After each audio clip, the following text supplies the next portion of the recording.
아, 3시간에 끝내는 기독교 핵심 교리, 이 책을 우리가 좀 참고 도서로 하고요. 또 우리가 한 몇 주가 될지는 모르겠지만 교리를 찬찬히 하나하나 짚어보려고 하고, 또 오늘은 그 오리엔테이션의 시간이 될 겁니다. 여기 3시간에 끝내는 기독교 교리, 누가 묻더라고요. 목사님 3시간이면 이제 끝나나요? 네. 그래서 그러면 수요 예배 3번 드리면 교리 다 띄겠네요, 이렇게 말하더라고요. 근데 이 책의 저자가 되시는 목사님이 이것은 뻥입니다 라고 이렇게 앞부분에 써놨어요. 예. 그렇지만 핵심 종교를 아주 핵심적이고 간략하게 담았다라고 하는 그 메시지입니다. 새 타임에 끝나진 않을 것 같아요.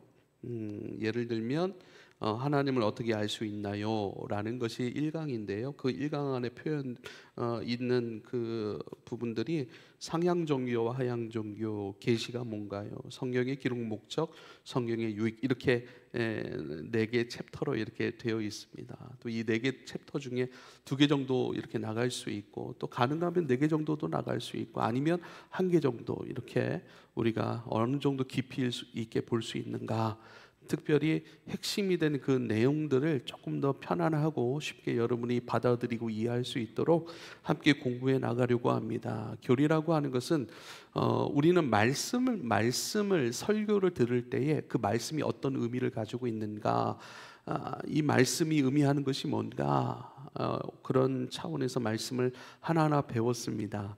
근데 성경에는요, 여러 가지 핵심이 되는 주제들이 있거든요. 예를 들면 하나님은 어떤 분이신가 라고 하는 그 주제라면, 그 주제를 말씀하고 있는 성경들이 있어요. 그래서 성경 그 자체를 배운다라기보다도 주제, 타이틀을 우리가 배울 때에 그 타이틀을 증거하고 증명하고 있는, 설명해내고 있는 말씀이 이런 것이다 라고 하는 차원에서 말씀을 여러분들에게 또 해드릴 것이고요. 특별히 오늘은 우리가 왜 교리를 공부해야 하는가에 대해서 좀 함께 나누려고 합니다. 오늘 말씀을 잘 듣고요. 또 웬만하면 여기 계신 분들은 집에 돌아가실 때 이 책 한 권을 다 가지고 돌아가실 수 있길 바라고, 책값은 많이 디스카운트를 해드려서 9,000원에 모시려고 합니다. 여러분, 이왕 책을 뭐 제가 선물로 드릴 수도 있고, 뭐 교회에서 이렇게 할 수도 있지만, 여러분의 어떤 수고와 여러분의 것들이 좀 들어가면 좋겠어요. 그래야 공부하고 읽거든요. 우리가 지난번에도 뭐 이렇게 우리가 성경을 오해했다라고 하는 성경 구수학적 관점으로 성경 보기라든지, 또 많은 말씀들을 우리가 나눌 때에 목적은 그거예요. 여러분이 이 말씀 가운데 굳건히 서는 것과 함께 이것을 가지고 좀 가르칠 수 있어야 된다. 이 2가지입니다. 첫 번째는요, 내 신앙을 정의할 수 있어야 돼요. 내 신앙을 정의한다라고 하는 것은 누군가에게 나의 신앙을 고백할 수 있다는 거예요. 하나님이 누구십니까? 성경에 나와 있는 하나님이 이런 하나님이세요. 그 하나님을 나는 이렇게 믿고 의지합니다 라고 하는, 내가 주님을 이렇게 만났어요, 난 이렇게 섬겨요, 내 예배는 이러한 것입니다 라고 하는 성경을 중심으로 한 나의 신앙의 고백, 나의 신앙의 고백이 있어야 돼요. 내 언어로 나의 신앙을 정의할 수 있을 때, 근데 그 신앙을 정의할 때 중요한 것은 내 경험이나 어떤 내 지식이나 어떤 내 느낌이나 그것을 가지고 그것을 정의하는 것이 아니라, 성경에서 말씀하신 그대로 성경이 토대가 되고 중심이 된 그것으로 우리가 정의할 수 있어야 돼요. 그리고 그 중심이 된 것 안에서 내가 경험한 것으로 내 신앙의 고백들을 정리할 수 있고 나눠줄 수 있는 거예요. 근데 내가 내 입술로 내 고백으로 내 신앙을 정의할 수 없다, 그러면 아직 사실 온전하게 그 신앙의 내용에 대해서 누리고 있지 못하다라고 하는 거예요. 늘 우리가 예배를 하지만 나의 예배는 이런 것입니다 라는 신앙의 고백, 내 개인적인 신앙의 고백, 그리고 개인적이지만 내 지식과 내 경험에 의존하지 않고 그것이 중심이 되는 것이 아니라, 성경이 말씀하고 있는 그 예배, 예수님께서 우리에게 허락하신 그 예배, 지혜와 계시의 영이신 성령께서 우리에게 경험시키신 그 예배, 그것이 중심이 되어서 그러한 예배, 주님이 말씀하신 예배를 나는 이렇게 경험하고 있습니다 라고 해서 고백할 수 있어야 돼요. 그래야 우리의 예배가 더욱 분명해지는 것이고요. 그렇게 할 때에 누군가에게 주님, 예배하는 것에 대해서 이야기해 줄 수 있는 거예요. 예배의 삶에 대해서 얘기할 수 있는 거예요. 예배라고 하는 것은 세상 사람, 그러니까 예수를 믿지 않는 사람과 예수를 믿는 저와 여러분의 아주 구분점 아닙니까? 명백한 구분점. 예.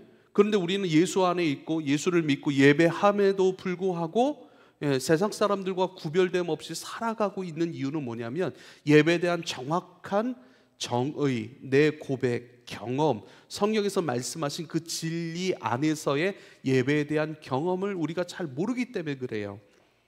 그래서요, 나의 고백으로 단단히 하는 것과 또 그것을 누군가에게 흘려보내는 것, 섬기는 것, 예배자가 누군가가 예배자로 서는 것에 도울 수 있고 인도할 수 있고 섬길 수 있는 것은요, 정확한 단단한 나의 신앙과 성경적 의미가 무엇인지 정확히 아는 것에서 출발하는 거예요. 그래서 여러분, 이 교리를 우리가 배우는 동안 이것을 좀 잘 배웠으면 좋겠어요.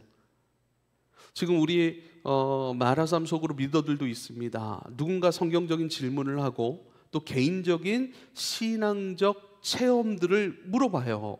그 물어볼 때에 여러분, 얕은 내 지식을 가지고 얘기해 줄 수도 있고 옅은 내 경험을 가지고 얘기해 줄 수도 있고 누군가의 고백을 듣고 그것을 얘기해 줄 수도 있다는 거예요. 근데 그 얘기가요, 성경에 기반하고 또 체계화되고 조직화되지 아니하면 그 나눠주는 것으로 말미암아 오히려 그가 하나님을 오해하게 만들 수 있다는 거예요. 지금은 인터넷, 그렇죠? 시대입니다. 내가 원하는 말씀들, 또 내가 은혜 누리길 원하는 찬양 집회들, 내가 원하는 만큼 내가 선택해서 들을 수 있어요. 그러니까 나의 이야기가 중심이 되어 흘러가야 되는데 누군가의 이야기, 누군가의 감동, 누군가의 가르침, 굉장히 많은 소리들이 있어요. 의견들이 있어요.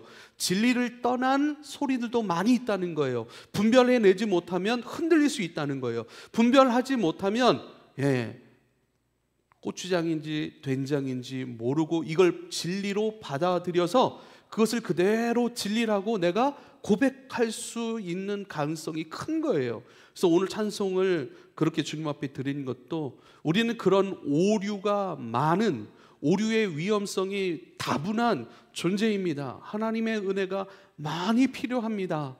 우리 스스로는 설 수 없습니다. 오직 하나님께서 우리를 붙들어 주십시오. 지혜와 계시 영이신 성령께서 밝히 듣게 하시고 보게 하시고 경험케 해 주십시오 라는 그런 주님을 의탁하고 의지하는 찬송을 드린 거예요.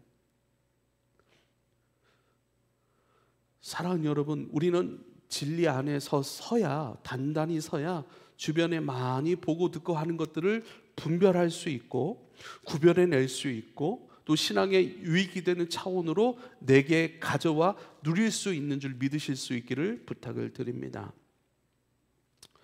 교리란 무엇인가? 성경은 진리를 이야기하고 있습니다. 성경은 진리를 이야기하고 있습니다. 그런데요, 그 진리를 내가 어떻게 인식하는가의 싸움, 이것이 너무나도 중요해요. 진리는 분명히 진리예요. 근데 그 진리를 진리로 받아들이지 않고 진리로 인식하지 않아요. 진리를 잘못 인식해요. 내 경험들로 인식한다니까요. 어떤 철학적 사조, 철학적 관념들로 그 진리를 인식하면 잘못 인식하는 거예요.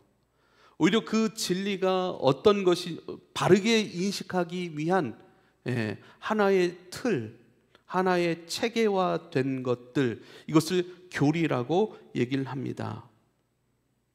어떤 것을 인식한다라고 하는 것은 너무나도 중요해요. 우린 세상 사람들과 우리가 구별된 것은요, 우리는요 신앙 고백을 가지고 있는 사람들이라는 것이고 진리를 인식하고 있다는 사람들이에요. 그래서 진리를 인식하는 그 내용이 뭐냐? 성경이 진리를 이야기하고 있고 그 진리의 내용들을 우리는 어떻게 인식하느냐에 따라서 세상 사람들과 완전히 구별되는 거예요. 그러니까 진정한 나는 무엇인가? 진리를 인식하는 그 내용이 바로 나예요. 진리는 진리예요. 근데 진리를 잘못 인식할 수 있어요. 그게 나라니까요. 진리를 바르게 인식할 수 있어요. 그게 나라니까요. 그러니까 진리는 진리고 우린 사람이기 때문에 진리를 인식해가는 과정이 필요해요. 그래서요 1세기 예, AD와 BC 이렇게 나누잖아요. 예, 1세기 때부터 이단이 출현했다는 사실을 여러분 아십니까? 1세기에는요 에비온파라고 해서 쉽게 말하면 율법주의자들이에요. 가연서를 주장했던 사람도 있어요. 예수님께서 실질적으로 몸을 입고 이 땅에 오셔서 십자가를 지신 것이 아니고 잠시 가연설, 잠시 나타났을 뿐이다, 잠시 출현했을 뿐이다 라고 하는 그러한 잘못된 이론을 가지고 있는 사람들, 그것을 가르치는 사람들도 있었습니다. 영지주의자들도 있었습니다. 영지주의자들은요 육체를 악하게 봐요. 물질도 악하게 봐요. 그래서 이 육체를 가지고 어떻게 하나님의 영광을 드러내, 그래서 이 육체는 어쩔 수 없이 죄를 지을 수밖에 없어. 그래서 이 영주주의가 지금의 이단들의 뿌리가 되는 경우가 굉장히 많이 있거든요. 예. 예를 들면 그 예전에 세월호 사건 때 무슨 갑자기 생각이 안 나네요. 그 세월호 사건 때 뭡니까? 침례교 예 맞아요. 구원파적인 그런 신앙이 너무나도 이게 지금 우리나라 한국 교회에 굉장히 많이 만연되어 있는 거 여러분 아셔야 돼요. 그래서 육체로 주님을 따라가는 것을 아예 부정해 버리고요. 육체는 어쩔 수 없어. 육체는 죄를 지을 수밖에 없어. 그래 버리니까요. 아주 비윤리적인 그 삶을 인정해 버려요. 예를 들면 사람을 죽이는 거 어쩔 수 없는 우리의 연약함이야 이렇게 얘기하고요. 그건 당연한 것이니까 가책을 갖지 않아요. 대신 그 사람들이 강조하는 게 뭐냐면요, 너 구원받았음을 경험한 날, 그 날만 기억하면 되는 거예요. 몇 년도 몇 월 며칠 나는 구원받았어 그러면 다 끝나는 거예요. 예, 죄를 지어도 상관없대요. 우리가 천국 갈 수 있다는 거예요. 죄는 어쩔 수 없이 몸으로, 이게 영지주의적인 그런 뿌리에서 나온 그런 것들이 전부 다 신천지도 마찬가지고, 예, 그렇습니다. 그런 1세기적 그런 1세기에 나타난 이단들이 그래요. 그러니까 철학적인 어떤 관념들, 또 인간론도 이게 들어가요. 교리에 인간은 무엇인가, 어떤 존재인가. 그러니까 인간론도 굉장히 오류된 거예요. 그러니까 그런 어떤 그들의 가지고 있는 잘못된 인식의 내용들, 잘못된 진리 인식에 대한 경험들, 그러니까 자기 의견을 얘기하는 것이죠. 예, 자기 생각과 자기가 가지고 있는 지식들로 성경을 보니까 성경이 완전히 다른 내용이 돼버리고, 성경을 다른 내용으로 가져버리니까 다른 삶이 나오는 거예요. 다른 가르침이 나오는 것이고. 그래서요, 우리가 교리라고 하는 것은 누군가를 공격하고 누군가를 정죄하기 위해서 생겨나는 것이 아닙니다. 교회를 지키기 위한 것이에요. 그리고요, 내 신앙을 지키고 우리 공동체의 신앙을 지키기 위해 교리가 생겨난 것이에요. 왜냐하면 이 이단이라고 하는 것은요, 교회 안으로부터의 챌린지, 이런 표현을 써요. 교회 안으로부터의 도전, 그러니까 교회 밖으로부터의 도전이 아니고 로마의 어떤 강압적인 핍박이라든가 공격이라든가 이런 것이 아니라 더 무서운 건 교회 안에 도전들이 있었던 거예요. 그러니까 진리를 잘못 인식하고 그것에 대해서 끊임없이 사람들에게 이야기하기 시작하는 거예요. 그래서 여러분, 목사가 왜 있습니까? 목사가 왜 중요합니까? 예, 목사는요, 그 시스템을 배우는, 솔직히 신학교 때 성경에 대해서 배우진 않아요. 예, 성경에 대해서 물론 배우죠. 그런데 교과목 전부 다가 신학, 교리적인 부분, 구원론, 구원론, 성령론, 교회론, 이런 것들이 분명해야 돼요. 왜 우리는 신학을 배우는가? 우리 신앙의 근원은 뭔가? 우리 개신교의 신학의 근원은 개혁주의 신학이라고 얘기를 해요. 개혁된 교회, 로마 캐톨릭의 오류로부터 개혁된 교회. 근데 그 개혁된 교회의 모토가 뭐냐면 오직 말씀이에요. 성령으로 돌아가는 거예요. 오직 은혜예요. 우리의 어떤 수고와 노력이 아니라 오직 하나님의 은혜에 의하여 되어진 것, 그리고 오직 하나님께 영광이에요.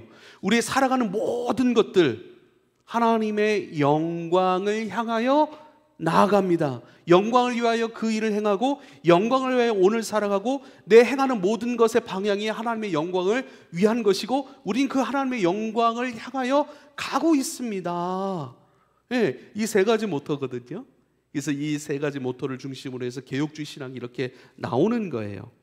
그러니까 본래의 성경으로부터 얘기하고 있는 교회가 있었고, 그렇지만 그 교회가 점점 오류가 생겨버리고 그 오류의 핵심적인 부분들이 어떤 캐톨릭 거기에서 일어났고, 그래서 뭐 어떤 면죄부라든지 또 연옥이라는 교리라든지 끊임없이 인간적인 어떤 수고가 들어가 있는 그런 잘못된, 그리고 종교가 권력화되고 또 그 종교가 본질인 그리스도를 추구하는 것이 아니라 어떤 이 땅에서의 사람의 권력과 그 많은 것들을 누리기 위한 수단과 방편으로 전락해버린 그런 안타까운 현실들 속에서 개혁되어 나온 것이 이 개신교예요.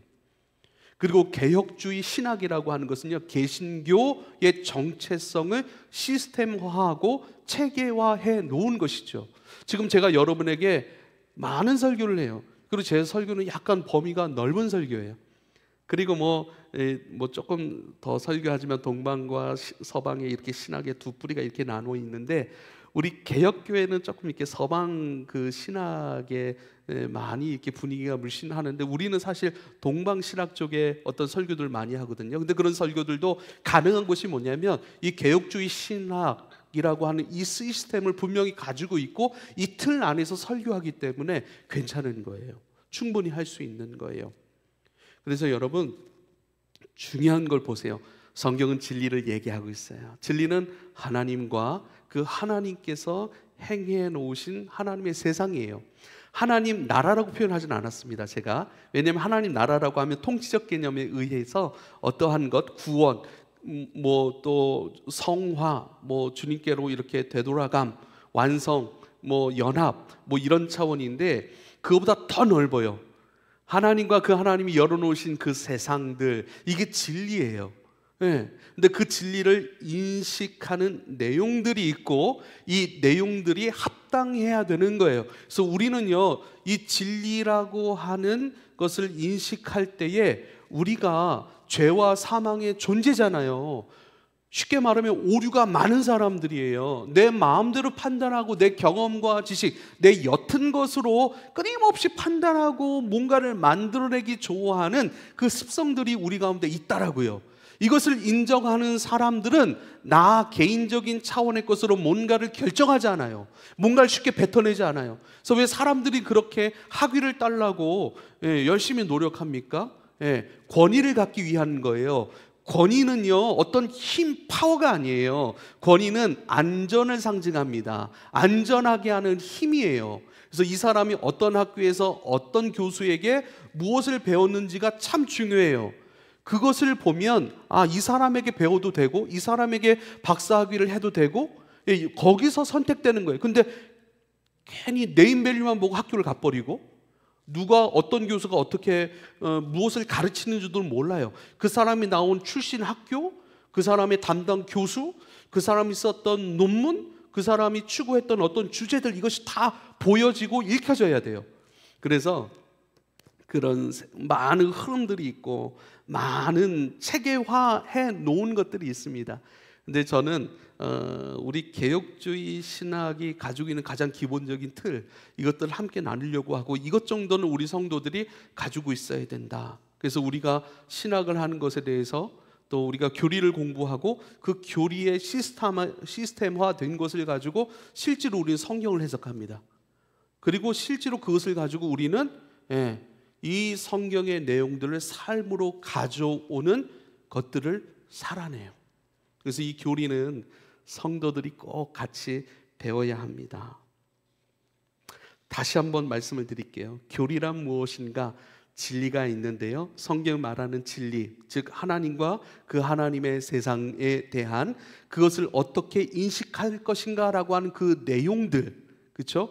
이 내용들이 있는데 이 내용들을 안전하게 하고 건강하게 하고 합당하게 해석하도록 받아들이도록 만들어 놓은 울타리, 기둥, 이렇게 생각하면 좋아요. 그래서 그 기둥들, 그 포인트들, 그 울타리 안에서 우리는 진리를 인식해 가는 것이고, 내가 그 진리를 인식하는 그 내용이 바로 나라고 말씀을 드렸어요. 그래서 나는 진짜 그리스도인인가? 아니면 나는 율법주의자인가? 나는 영지주의자 아닌가? 나는 신비주의자 아닌가? 막 이런 것들. 그러니까 그 내용이 나예요. 그래서 이 건강한 교리의 내용을 갖는 것은 건강한 신앙생활을 해나가기 위한 것이다라는 것을 꼭 기억할 수 있기를 부탁을 드립니다. 그래서 오늘 말씀이요, 제가 이 말씀을 선택했어요. 만물이 주에게서 나오고 주로 말미암고 주에게로 돌아감이라 그에게 영광이 세세에 있을지어다. 네. 진리는 하나님이시다. 그리고 그 진리는 하나님이시고 그 진리의 하나님으로부터 우리가 시작이 되었다라는 거예요. 그리고요, 그 내용은 하나님으로 말미암아 우리가 존재하고 하나님으로 말미암아 모든 과정 속에서 우린 결국 하나님께로 돌아오고 하나님께로 회복되고 하나님을 사랑하고 또 하나님 앞에 열매가 되어간다. 이 부분이 주로 말미암고예요. 주님께로부터 우리는 시작이 되었습니다. 그리고 우리는 주님 안에서 존재하고 살아가고 만나가고 되어가고 빚어지고 완성되어져 갑니다. 우리의 모든 살아감이 그에게 영광이 세세 있을지어다. 그에게 영광 모든 것이 주께로 돌아감이라. 이 말씀 뭐예요? 그러한 우리의 모든 것, 우리의 연약함까지도 모든 것이 합력하여 선을 이룬다 말씀하신 그대로 우리는 하나님의 영광을 향하여 나아가고 있습니다 라는 뜻이에요. 주님께로 시작됐고 주님께로 존재하고 빚어지고 되어지고 완성되어지며 결국 우리는 하나님의 영광을 향하여 나아가고 있는 존재입니다. 저는 이것이 진리라고 얘기를 해요. 진리이신 하나님과 하나님의 세상을 살아가는 우리의 모습이라고 저는 정의했습니다. 그래서 교리를 공부하는 것은요, 진리에 대한 바른 인식, 건강한 인식, 끊임없이 건강하게 신앙생활하고 하나님의 열매가 되어가는 그 일들에 있어서 사단이 가만두지 않는다는 거예요. 계속 영적인 공격들, 다른 진리를 오류적으로 해석한 사람들, 그 사람들을 교회 안으로 보내고, 그래서 교회 안에서는요 그런 표현들이 있어요. 갈라디아서 2장 4절입니다. 이는 가만히 들어온 거짓 형제들 때문이라. 그들이 가만히 들어온 것은 그리스도 예수 안에서 우리가 가진 자유를 엿보고 우리를 종으로 삼고자 함이로되. 그래요. 가만히 들어온 거짓 형제들이라 이렇게 얘기해요. 아까 제가 말씀드렸던 교회 안의 도전들이에요. 이것은 뭐냐면요, 그리스도 안에서 자유를 엿보고 이렇게 얘기를 합니다. 그런데 그 사람들을 종으로 삼고자 하는 자들이 있다. 이 사람들은 율법주의자들을 이야기합니다. 율법주의자들. 그래서 할례를 받고 또 세례를 받고 또 하나님의 주신 율법을 지켜야 구원에 이를 수 있어 라고 얘기를 해요. 우린 율법 때문에 구원을 받지 않죠. 율법으로 말미암아 구원을 받는 것이 아니라 그리스도로 말미암아 구원을 받고 그리스도를 믿고 의지하는 것 가운데 그렇게 살아갈 때에 필요한 것이 율법이죠. 그래서 율법은 목적이 아니에요. 율법은 과정이에요. 그리스도 때문에 구원받고 그리스도 안에서 살아갈 때 필요한 것들, 하나님을 향한 바른 추구를 위한 모습이 뭐죠? 율법이에요. 그래서 율법을 지킨다가 아니라 율법을 보고 하나님을 배우는 거예요. 하나님 안에서 합당한 삶이 무엇인지 율법을 통해 배우고 우리가 시도해 가는 거예요. 뭐를 통해? 율법을 지키는 건 내 의지로 지켜야 되지만 성령 하나님께서 우리 안에 내주하심을 알고 그분께서 끊임없이 주를 향하여 나아갈 수 있는 생명의 의지를 발동시켜 주심을 우리가 알고 그 성령에 의해 끊임없이 도전하고 두드리고 두드리면 열릴 것이라 말씀하셨습니다. 찾으면 찾을 것이라 말씀하셨습니다. 그것은 내 의지로 되는 것이 아니라 내 안에 내주하시는 성령 하나님, 내 안에 내주하시고 떠나지 아니하시는, 그래서 우리가 성령이 우리에게 오소서 할 때 성령이 왔다 갔다 하시는 분이 아니에요. 성령은 우리 안에 내주하셔서 떠나지 아니하시는 분이에요. 근데 뭐죠? 우리는 성령이 바깥에 계셔서 들어오시는 분으로 인식하잖아요. 그렇지 않다고요. 성령이 우리에게 오소서라고 하는 것은요, 내 안에 성령이 계시는데 내 안에 내주하시는 성령을 내가 인식하지 못하니까 그분을 인식할 수 있도록 내 영혼을 좀 깨워주십시오 라는 표현이 성령님 우리에게 오소서, 기름 부어주소서 라는 의미인 거예요. 할렐루야. 왔다 갔다 하시는 분이 아니에요. 예수님께서 바닷가에서 이제 제자들과 배를 타고 가실 때에 예수님은 그 배 아래쪽에서 주무시고 계시잖아요. 제자들이 풍랑을 만납니다. 그 바다의 전문가였던 제자들조차도 감당할 수 없던 풍랑. 그래서 빨리 예수님께로 내어가서 예수님 좀 일어나 보십시오. 우리 다 죽게 생겼습니다 라고 얘기를 합니다. 그때 예수님께서 일어나시죠. 그리고 바다야 잠잠하라 이렇게 말씀하시잖아요. 예수님은 멀리 계신 분이 아니라 배 아래 계셨던 거예요. 제자들이 왜 두려워했죠? 배 아래 계신 예수님을 생각하지 못하고 그 풍랑을 더 크게 봤기 때문에 그래요. 우리는 뭐죠? 예수님 우리와 함께 계시다니까요. 예수님은 주무시는 분이 아니세요. 예수님은 늘 우리 안에 계세요. 이제 우리가 깨어나야 돼요.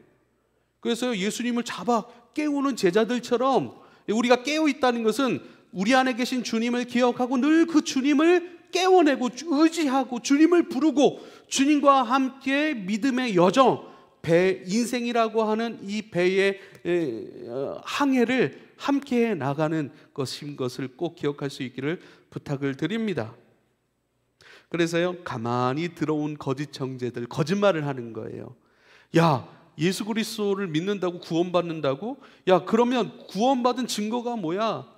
율법을 행해야 구원을 얻는 것이지 왜 하나님께서 괜히 율법을 주셨겠어? 라고 해서 끊임없이 그들은 자유해요.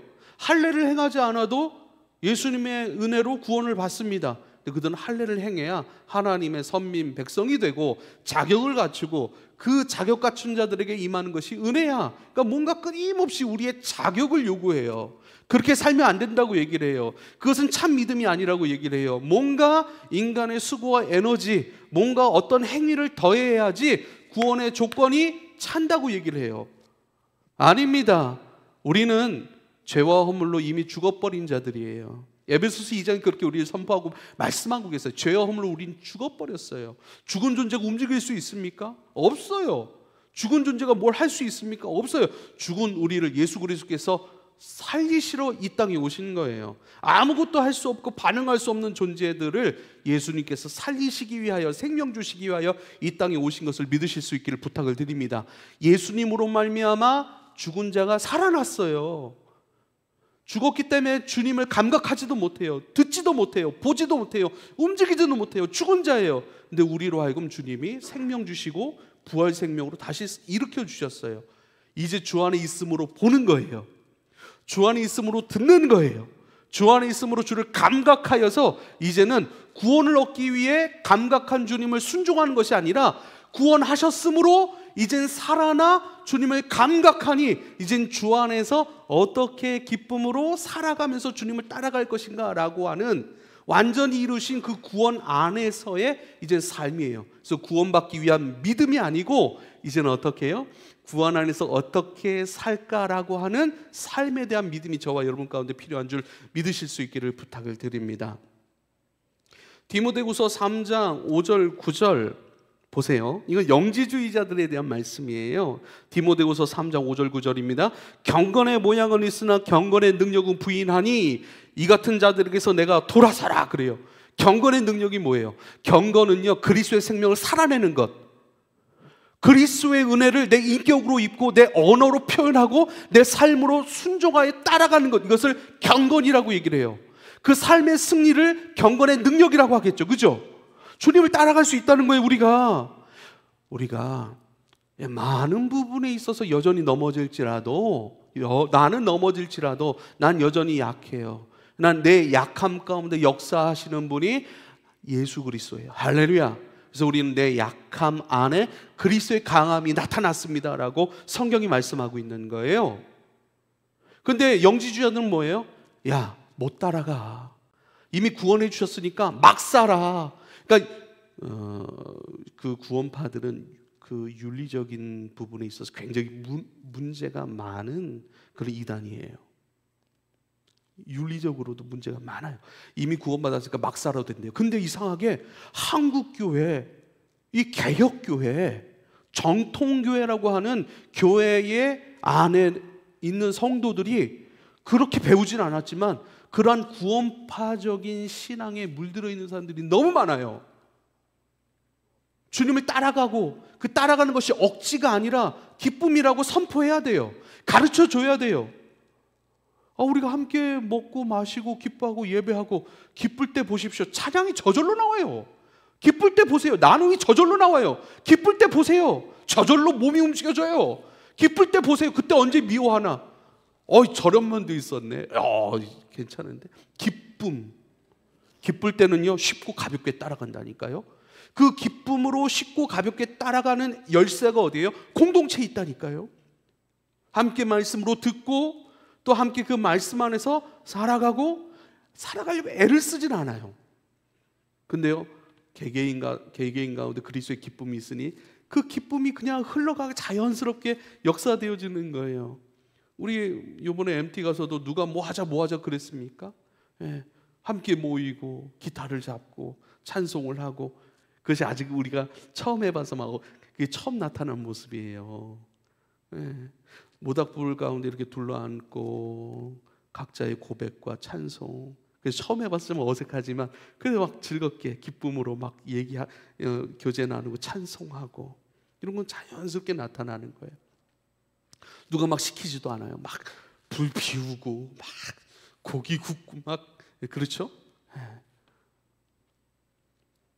그런데 영지주의자, 경건의 모양은 있으나 경건의 능력은 부인하는 이 영지주의자들, 이 같은 자들에게서 너는 돌아서라. 사도 바울이 그렇게 얘기를 해요, 디모데에게.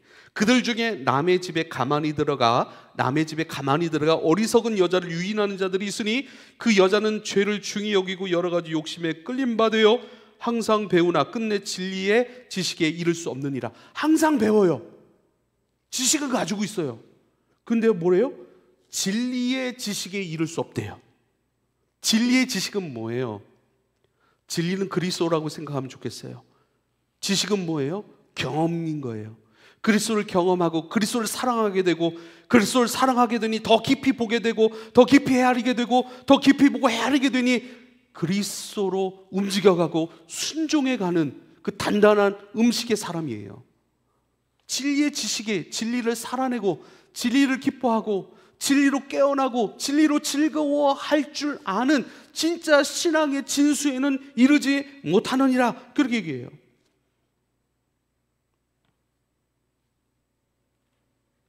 어때요 여러분? 가만히 들어와요. 전부 다 가만히 들어옵니다. 1세기 때부터 이 진리에 대한 공격들, 각자의 의견들로 이럴 거야 이런 거야 라고 단정지은 그것으로 사람들을 미혹시키고 사람들로 하여금 바른 진리로 나아가지 못하게 하는 사람들이 교회 안에, 바로 교회 안에 챌린지라고 하는 도전들이 있었다는 거예요.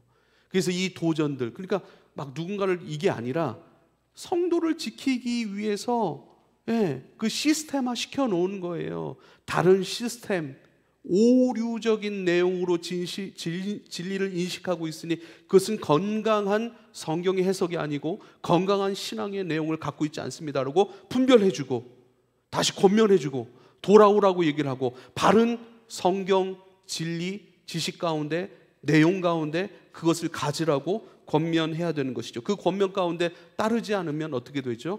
교회는 과감히 그를 쳐내버린 거예요. 사랑하는 여러분, 율법주의자를 향하여 주님 말씀하신 게 있죠. 로마서 3장 20절입니다. 그러므로 율법의 행위로 그의 앞에 의롭다 하심을 얻을 육체가 없나니 율법으로는 죄를 깨달음이니라, 그래요. 율법으로 구원을 얻는 게 아니야. 율법으로는 죄를 깨닫는 거야 라고 얘기를 해요. 갈라디아서 2장 16절입니다. 그러므로 우리가 그리스도 예수 안에서 믿음으로 의롭게 된 줄을 알고 다시 율법으로 의롭게 된 것이 아니면 우리를 죄인으로 보이게 하겠느냐? 절대로 그러지 아니하노라. 만일 우리가 율법으로 의롭게 되었으면 그리스도 안에서 헛되이 죽으셨느니라, 그래요. 율법으로 의롭게 된 게 아니라 그렇게 얘기를 하시는 것이죠. 우리가 교리를 배우는 것, 교리의 그 시스템을 가지고 성경을 보는 것, 이렇게 비유할 수도 있겠네요. 교리란 무엇인가? 성경을 해석하는 안경. 그래요. 빨간 안경을 보면 세상이 빨갛게 되고 파란 안경을 쓰면 세상이 파랗게 되잖아요. 어떤 안경을 가지고, 그래서 잘못된 안경을 쓰면 잘못된 성경 해석이 돼버려요. 그래서 바른 안경을 쓰면 바르게 진리를 인식할 수 있고 그 진리의 내용을 가지고 나는 살아가고 나를 만들어내고 우리 공동체를 지켜내고 그렇게 분별할 수 있게 되는 것이죠. 그래서 목사는 뭐 하는 사람인가? 디모데전서 3장 15절입니다. 만일 내가 지체하면 너로 하여금 하나님의 집에서 어떻게 행하여 할지를 알게 하려 함이니 이 집은 살아계신 하나님의 교회요 진리의 기둥과 터니라. 그래요. 살아계신 하나님의 교회, 진리의 기둥과 터, 진리로 가득해야 되고 진리로 세워지고, 진리의 기둥의 역할, 세워지는 것, 터의 역할, 진리가 자리 잡는 곳. 너는 진리 위에 세워야 되고 진리로 단단하게 해야 돼. 그 역할이 너에게 있어라고 얘기를 합니다. 디모데후서 4장 2절에 너는 말씀을 전파하라. 때를 얻든지 못 얻든지 항상 힘쓰라. 범사에 오래 참음과 가르침으로 경책하여 경계하며 권면하라. 경책과 경계와 권면, 끊임없이 깨우는 거예요. 끊임없이 말씀을 소극적 자세가 아니라 적극적 방식으로, 누가 잘못 말씀을 해석하고 있다면 그것에 대하여 깨우치고 권면하고 일으키고 네가 말씀을 지킬 의무가 있는 거야 라고 말씀하고 있습니다. 갈라디아서 1장 8절 9절, 갈라디아서 1장 8절 9절, 율법주의자가 가만히 들어온 곳이죠.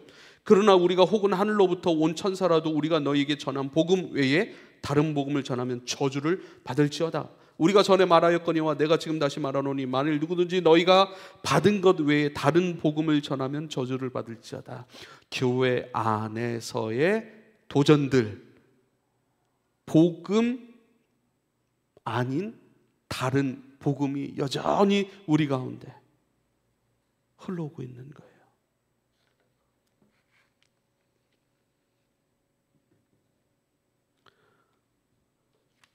영지주의적인 관점에 대하여 대항하는 말씀이 또 있습니다. 빌립보서 3장 12절로 14절입니다. 육체는 악함으로 죄를 지을 수밖에 없으니까 내비로 둬라. 구원받았으니까 됐다라고 하는 영지주의적 관점에 대해 사도 바울이 뭐라고 얘기를 합니까? 내가 이미 얻었다 함도 아니요 온전히 이루었다 함도 아니라 오직 내가 그리스도 예수께 잡힌 바 된 것을 잡으려고 달려가노라. 형제들아 나는 아직 내가 잡은 줄로 여기지 아니하고 뭔가 이루었다 생각하지 않고, 죽은 자도 일으킨 사도 바울 아닙니까? 예? 죽음에서 깨어난 사람이 사도 바울 아닙니까? 근데 난 뭔가 이루었다 아니래요. 잡은 줄로 여기지 아니하고 오직 하나의 일, 즉 뒤에 있는 것은 잃어버리고 앞에 있는 것을 잡으려고 표대를 향하여 그리스도 예수 안에서 하나님이 위에서 부르신 부름의 상을 위하여 달려가노라. 할렐루야. 크게는 율법주의와 영지주의, 그렇죠? 어때요? 우리 교회가 지금 추구하고 있고, 김도현 목사 맨날 끊임없이 뭔가를 하래, 끊임없이 뭘 하래, 도전하래. 우리의 표가 뭐예요? 생명의 자랑과 복음의 확장이잖아요. 그렇죠? 어때요? 이 말씀들을 비교해 보세요.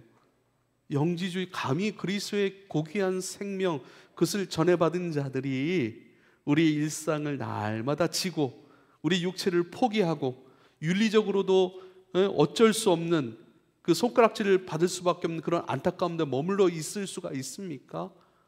그러면 안 돼요.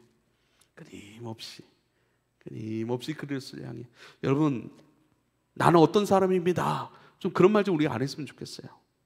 나는 원래 그래요, 그런 말 좀 안 했으면 좋겠어요. 그리고 그런 말에 속지 좀 마세요. 원래 그런 거 알죠. 내 기질의 한 부분인 것도 알죠. 그렇지만 사도 바울의 고백처럼 거기에 머물러 설 수 없는 것은 나를 향하신 그리스도 행하신 은혜가 너무나도 고귀하고 나에게 생명을 다 내어놓으신 그리스도의 그 깊은 사랑이 나를 움직이게 하니 그 어떤 것도 나를 막을 수 없고 그 어떤 사망이 나를 제압할 수도 없으니 이제는 성령께서 나를 이끌어 가시는 것 속에서 나를 넘어섭니다. 이제는 오히려 나의 기질이 주님을 끊임없이 추구하고 따라가는 그것에 합당함으로 쓰임을 받습니다. 오직 나를 사랑하시고 나와 동행하신 그리스도의 사랑을 날마다 확인하는 것이 나의 즐거움이요 기쁨이요, 또 안에 그것을 더 깊이 헤아리는 것이 내 오늘의 순종함이요, 또 그것들을 함께 나누고 섬기는 것이 나의 표대이신 그리스도, 그분을 향해 나아가는 실제적인 오늘의 나의 삶이니 내가 멈춰 있지 않습니다. 표대이신 그리스도를 향해 나는 달려갑니다. 경건의 능력을 부인하는 그런 영지주의자들 가운데 완전히 그들을 허물어뜨리는 진짜 부활의 산 신앙, 때를 따라 돕는 은혜의 보좌 앞에 나아가 날마다 주님을 힘입어 오늘 주신 그 생명의 만나로 내가 말하고, 오늘 주신 그 생명의 만나로 내가 깨어난 그것으로 기도하고 소망하고 도전하는 사람들, 이것은요 진리를 어떻게 인식하는가, 그 진리를 어떤 내용으로 가지고 있는가에 따른 거예요. 그래서 교리가 중요합니다. 요한복음 17장 3절에 이렇게 말씀합니다. 영생은 곧 유일하신 참 하나님과 그가 보내신 자 예수 그리스도를 아는 것이니이다. 그래요. 영생은 유일하신 참 하나님과 그가 보내신 자 예수 그리스도를 아는 것이다. 자, 영생은 참 하나님 그리고 하나님이 보내신 예수를 아는 것이다. 아는 것이라는 단어가 뭐예요? 안다라고 하는 것은 지식의 차원에 머무르는 것이 아닙니다. 안다라고 하는 것은요 경험적 차원에서 경험적 차원의 지식을 말하는 거예요. 우리의 삶을 말하는 거예요. 그리스도를 아는 것은요 내 인격으로 주님을 추구하는 것이고, 주님이 내 목적이 되는 것이고, 우리의 삶의 은혜 안에서 발동되는 열심이고, 우리의 표대를 향하여 가는 그 삶의 실체가 안다라는 표현이에요. 지식적인 표현이 아니에요. 표대를 향하여, 그리스도가 내 표대이고 표대이신 주님을 향하여 나는 끊임없이 다름질합니다. 다름질이 아는 거예요. 그리스도가 표대가 되셔서 그리스도를 향해, 고린지점을 향해 끊임없이 나아가는 달리기 선수처럼 그분을 향해 믿음의 여정을 쉬지 않는 거예요. 계속 믿음의 노를 저어가는 거예요. 표대예요. 인격으로 끊임없이 입어가고, 언어로 끊임없이 선포하고, 내 삶을 끊임없이 하나님께 맞추어가는 삶이에요.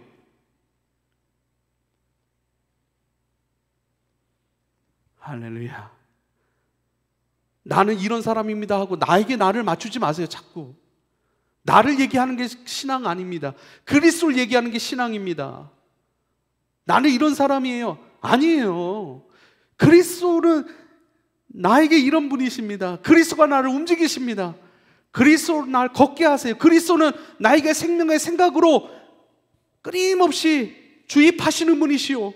생명의 의지를 발동시키셔서 기쁨으로 그 일을 행하게 하시는 분이시니, 그분이 나와 함께 하시고 그분이 나를 떠나지 아니하시니 내 연약함이 그분을 막을 수 없고, 오히려 내 연약함이 그분이 나를 사랑하는 증거가 되니 나는 그분을 고백하겠습니다.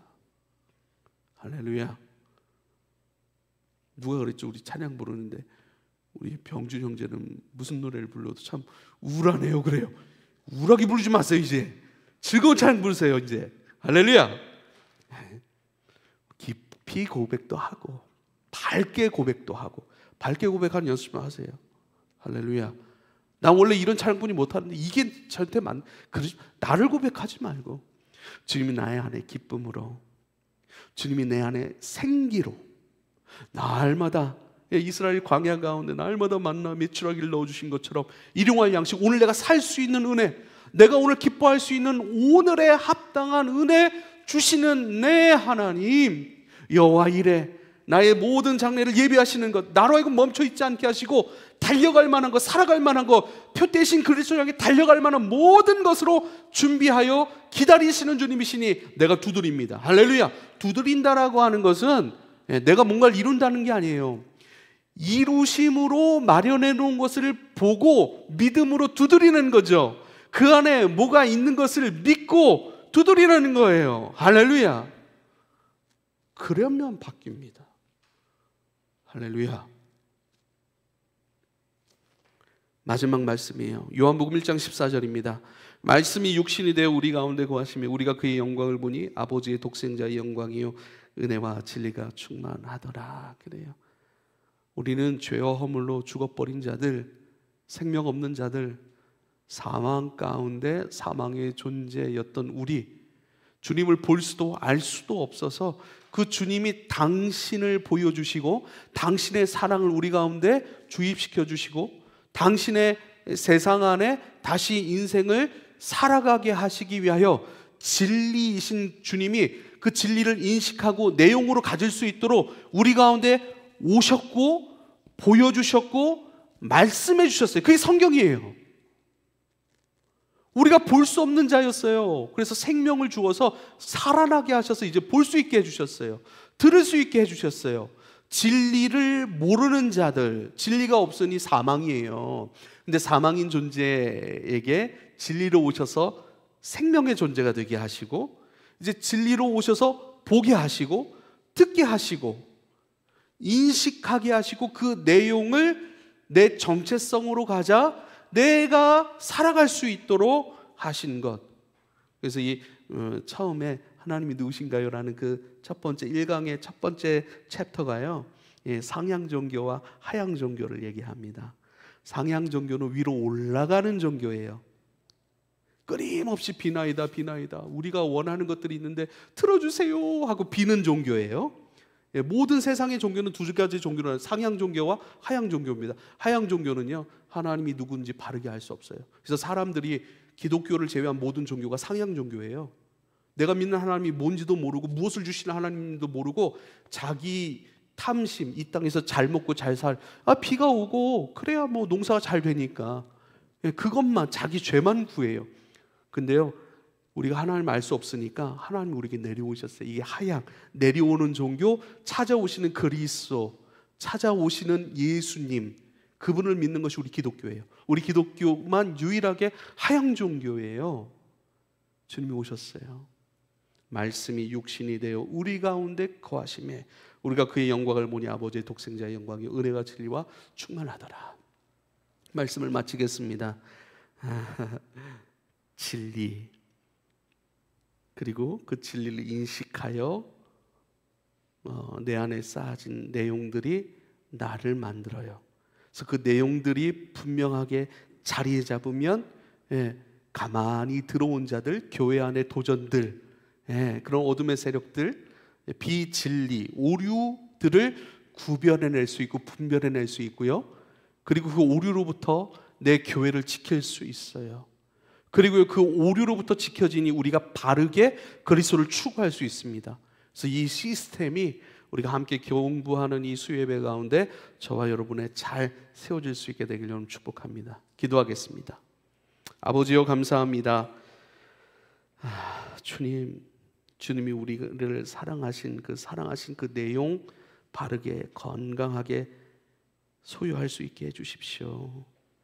주님은 우리에게 아름답게 사랑하셨는데 우리는 왜 인간적 철학적 어떤 경험과 사조를 가지고 오류로 해석하여 잘못된 길로 걸어갑니까? 그 생명이 아깝고 너무나도 분하고 그러한 교회 안의 도전들, 교회 밖의 도전들로부터 주님, 우리가 잘 지켜가고 건강하고 바른 신앙생활 하라고, 또 믿음의 선배들로부터 귀한 진리를 볼 수 있는 이 귀한 시스템을 허락하여 주셨으니 잘 배우고 잘 장착하여서 주님, 좋은 바른 신앙 정체성으로 나를 삼고 또 우리 교인들을 함께 권면하고 보호하고 또 함께 그리스도를 향하여 끊임없이 표대를 향하여 나아가는 살아있는 지식 추구의 사람들 되게 하여 주십시오. 예수님의 이름으로 기도하옵나이다. 아멘.